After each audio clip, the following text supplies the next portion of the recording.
Logbogen. I denne screencast vil jeg forklare dig lidt om logbogen, og hvordan du skal bruge det som et læringsværktøj i DIU-processen. Logbogen er oprindeligt et begreb, der stammer fra den maritime verden, hvor man førte logs over sin destination, altså sin rejse fra et sted til en anden.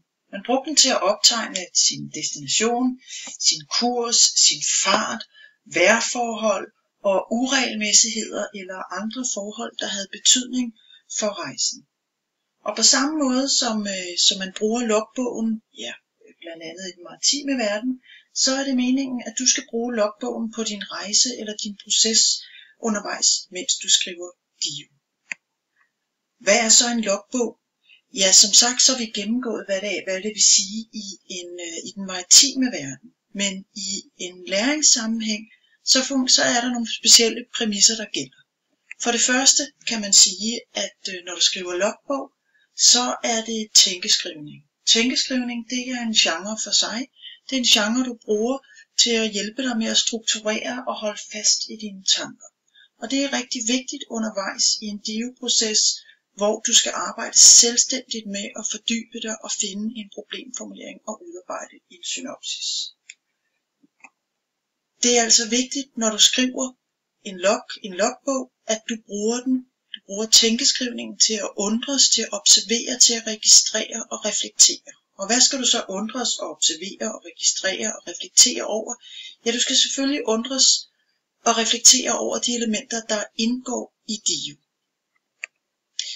Man kan bruge DIU, eller skal man sige logbogen, på forskellige måder. Man kan skrive logs, hvor man har sådan dagbogsmæssige optegnelser, men det kan også være på sin plads at lave tidsplaner for, hvornår man gør hvad. Man kan lave mindmaps i sin proces, så i virkeligheden så tænk det som et værktøj, hvor alle de forskellige dele i din arbejdsproces undervejs her i DIU-forløbet indgår. Det, der er vigtigt, og det, der vi ved, der virker med logbogen, når man bruger den i læringssammenhæng, det er, at det hjælper dig med at skabe klarhed over din proces. Det hjælper dig simpelthen med at finde ud af, når du er i gang med at lære i den her sammenhæng, hvordan er det, jeg fordyber mig, hvordan er det, jeg laver en problemformulering, og hvordan er det, jeg skal nå fra min formulering til at skrive en synopsis. Det vil sige, at det hjælper dig til at overskue din udvikling og holde fast i de enkelte steps undervejs.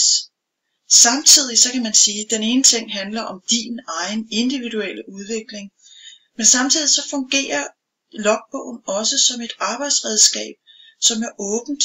Det vil sige, at det her logbogen giver din lærer eller din underviser en unik mulighed for at få indblik i, hvordan er det lige præcis din arbejdsproces ser ud. Arbejdet med logbogen. Hvordan skal du så helt konkret arbejde med logbogen? Der er 3 afleveringer undervejs i DIU-forløbet, altså 3 gange, hvor du skal aflevere din logbog. Men det er ikke meningen, at du kun skal skrive logbog 3 gange. Det er for så vidt meningen, at du skal bruge din logbog og skrive så ofte som overhovedet muligt.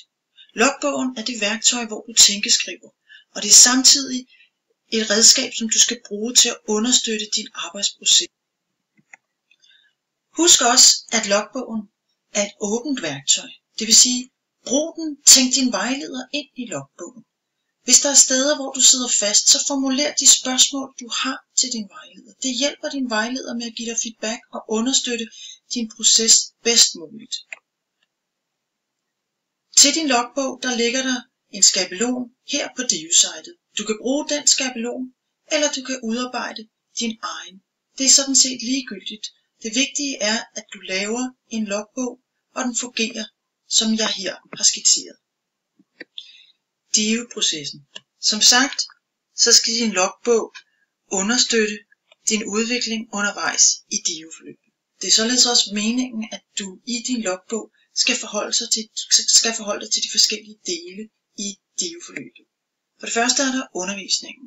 I undervisningen kommer du i dybden med fagenes metoder og arbejder med fagene omkring de globale problemstillinger. Så her er det selvfølgelig vigtigt, at du skal reflektere og skrive logbøger omkring, hvad er det, du kan bruge med fagenes metoder til, og hvordan hjælper fagene dig med og få idéer til, hvad det er for et emne eller for en sag, du skal arbejde med. Og det, der er rigtig vigtigt i DIU-processen, eller i DIU-forløbet, det er, at du skal tænke sag før fag. Så din DIU-logbogskrivning skal altså også hjælpe dig med at overveje, hvad er det egentlig for en sag, du synes, der er rigtig interessant i forhold til globalisering. Hvad kunne du godt tænke dig at fordybe dig i? Og dernæst skal du overveje det, du har lært omkring fagenes metoder. Hvordan kan det hjælpe dig? Det er muligt, at du undervejs i processen faktisk kommer ind omkring flere sager, og det er sådan set vigtigt og også fint nok. Det er her, hvor du blandt andet kan udarbejde mindmaps. Det vil være en rigtig god måde at overveje forskellige muligheder. Så er der materialesøgningsfasen. Når du først har valgt sag, og du også har besluttet dig for, hvad det er for nogle fag, du skal arbejde med, så vil det være på tide at gå i gang med materialesøgningsfasen. Vi har lavet en screencast omkring materialesøgning, og der er også anden hjælp at finde til den proces her på DIU-sitet, og du får hjælp af dine vejledere og i undervisningen. Men ikke desto mindre, så er det også vigtigt, at du selv reflekterer, så din vejleder kan se, hvad er det egentlig, du gør, og også kan se, hvis det er, du går i stå, så din vejleder kan hjælpe dig. Problemformuleringsfasen. Det er her, hvor du indsnæver din sag, og du skal til at finde et fokus, og du gradvist lægger dig fast på, hvad er det egentlig, du skal undersøge. Hvad er det, du undrer dig over? Din problemformulering, det er der, hvor du formulerer den undersøgelse, det du skal besvare i selve din synopsis. Og det er den sidste fase, som du skal skrive logbog over. Det er skrivefasen. Når du først har fundet ud af, hvad er det for et problem, jeg skal undersøge. Du har valgt din fag, du har valgt metoder fra din fag, som viser, hvordan det er, du vil arbejde med det. Så skal du til at skrive, så skal du til at lave dine analyser. Og du skal huske, at synopsen er jo en helt særlig genre. Så det vil sige, forud for at du rent faktisk kan skrive synopsen, så vil der ligge nogle analyser. Analyserne skal som sagt ikke indgå i din synopsis. Der er det kun resultatet fra dine analyser, der skal med. Men det vil være helt naturligt at lægge det skriftlige arbejde, du har lavet i analysefasen, i din logbog. For så vil din vejleder her få et unikt indblik i, hvor dybt har du egentlig været i dine analyser. Så det vil være der, hvor vejlederen får en mulighed for at få indblik. En anden måde, du også kan bruge logbogen på i skrivefasen, er, at du kan lave en tidsplan over skriveperioden. For det er faktisk noget af det, der er rigtig, rigtig svært. Det er at disponere sin tid ordentligt. Så det vil være en stor hjælp for dig at lave en plan, og måske også få synliggjort de eventuelle justeringer, der er i din plan. Det vil du kunne bruge også fremadrettet i forhold til at se, hvordan er det nu egentlig, det er med den her tid. Det vil hjælpe dig til at disponere din tid bedre næste gang, du skal skrive, som du jo skal i SAP. Du skal vide, at logbogen indgår i bedømmelsen. Det gør den, fordi DIU-forløbet, det du skal kunne her, det er på den ene side, at du skal vise, at du skal skrive et færdigt produkt, det er synopsen, og den skal du kunne gå til eksamen i, men det er lige så vel hele din arbejdsproces undervejs, din fordybelse, som vi vurderer. Det vil sige, når vi kigger på din logbog, så vil vi se på, hvordan er det, du har udviklet dig undervejs. Hvordan har du skrevet frem, altså, hvordan er du kommet fra A til B. Der er mange veje til Rom. Så det vil sige, at der er ikke en rigtig måde at skrive en logbog på. Det, der er rigtig, rigtig vigtigt, det er, at det afspejler lige præcis den proces, som du har været igennem.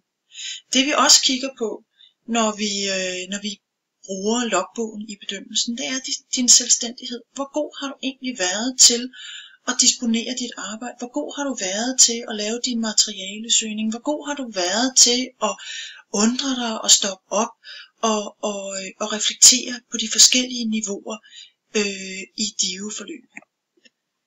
Det er selvfølgelig vigtigt at vide, at vi giver ikke en særskilt karakter for din logbog, men logbogen kommer til at indgå i en samlet vurdering sammen med alle de andre elementer, der indgår i DIU-forløbet.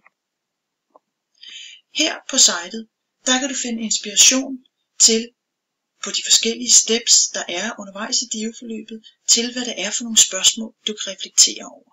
Så brug din vejleder, brug DIU-sitet til at hjælpe dig, når du skal lave din logbog. God fornøjelse.